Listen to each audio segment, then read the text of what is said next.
Halo, Assalamualaikum anak-anak kelas 5. Hari ini kalian akan belajar tentang cara merubah kalimat aktif jadi kalimat pasif. Jadi kalimat aktif itu biasanya ditandai dengan subjek atau orang yang melakukan pekerjaannya terlebih dahulu ya.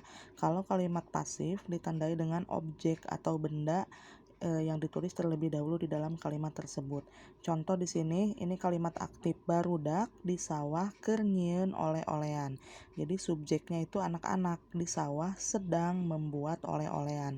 Dirubah menjadi kalimat aktif sebaliknya, jadi oleh-olehan di sawah keur dijieun ku barudak. Jadi benda atau objek dulu. Oleh-olehan di sawah sedang dibuat oleh anak-anak.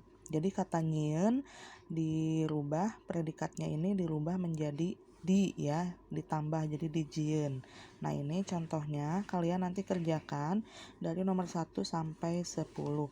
Ibu nanti kasih contoh predikat yang akan dirubah di setiap nomornya. Contoh nomor 1 ya.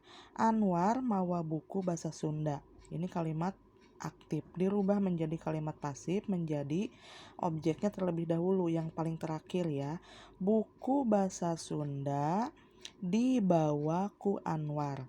Jadi mawa berubah menjadi dibawa. Ku ya, selalu memakai ku. Ku itu artinya oleh ya, oleh Anwar. Buku bahasa Sunda dibawa oleh Anwar.